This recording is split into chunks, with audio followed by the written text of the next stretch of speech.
Hello, I'm Danny Hogger. Welcome to my master's degree vlog number 8, pursuing my Master's of Arts in Teaching from San Diego Christian College. And today we're talking about grace, so I thought I would take it outside. I'm sensing that it's a bit windy out here. Let's go inside and continue our discussion. Vlog number 8, I'm Danny Hogger, and if you haven't watched the rest of the series, please go back and watch some of the videos of me going through the process of earning my master's degree and taking steps to becoming a more professional and well-balanced educator with courses at San Diego Christian College. This content is sponsored by San Diego Christian College. If you want to find out more about their programs, please visit sdcc.edu. So I got a brand new camera that I'm looking at. You notice it's not the usual studio shot that I am used to using. This morning I thought, wouldn't it be wonderful if I went out into nature and took some pictures, because I always associate the grace around the natural world with grace of the personal variety.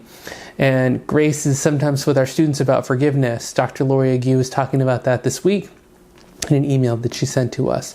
I'm going to put that up on the screen and read it to you now. This week, the discussion is focused on grace. Grace conjures many meanings: the grace of a ballerina, the polite charm of a gentleman, or the divine gift of unmerited favor and forgiveness. By the simplest definition, grace is unmerited favor or unconditional love. Favor is something good being given to you or a simple act of kindness.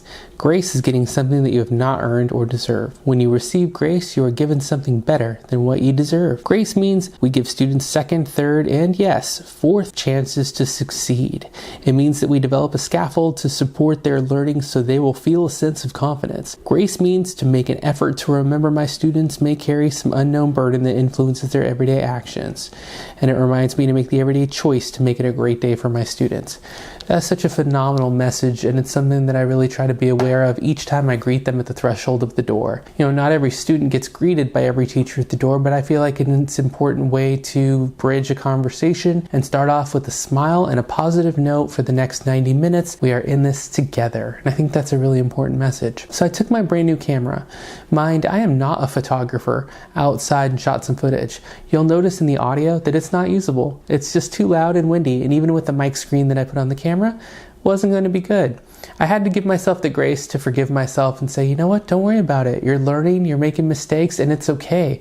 We need to be able to do the same thing with our students. Teach them how to use the tools that they have. Much like this camera, I don't know what many of the functions are, but if I take time to learn, we'll produce better quality together. And the same is true in the classroom. So I really like the thoughts that Dr. Lori shared with us in the email this week. And I really love that when you're in an online course like the Master's of Arts in Teaching degree, that you're going to get these very concentrated, thoughtful, focused posts that get delivered in these emails, and that we can discuss together as a class and share ideas in a written format where everybody has a say and has a chance to contribute. That too is a great example of grace.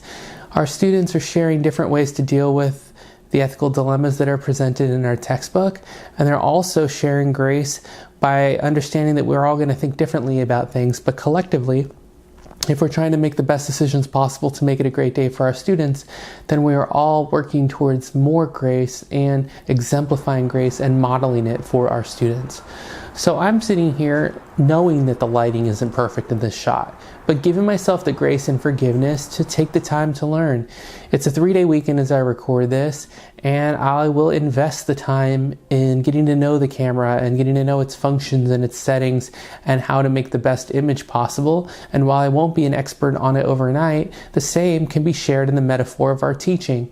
Each week we've learned skills like grace, patience, love, caring, intentional teaching and instruction. These are all things that we will refine over a lifetime, but I'm already becoming more thoughtful in the way that I look at my educational process and the way that I plan, and that's making me a better professional because I'm incorporating research, philosophy, thought, and even love and compassion into the learning and lessons that I'm planning for my students. Another example of grace that I showed this past week was a student whose parents are going through separation, and she was telling me that she was really having a tough time finding the time to study and do her work, and had missed several class periods and was in and out of stable housing. And I understood completely. We all are aware that difficult life situations will arise that make school seem secondary for our student. And I told her that I was really glad that she was there, and if I could give her the grace of any time that she needs to complete those assignments, as well as instructions. And I even recorded a couple of videos with this new camera and sent her some of the notes in that fashion, because reading at a time when you're struggling at home or going through difficult situations is not always an achievable goal. But having the time to watch a couple of videos on her own time that she could pause and play and carry with her on a mobile device, again, it's going above and beyond, but I would appreciate that kind of opportunity. In life, we sometimes look at our high school students and say, well, they're going to have to toughen up because life isn't this way. But it's also a chance to show them love or compassion or grace in a way that they know that sometimes people do go the extra mile for you and will take care of you in a positive way.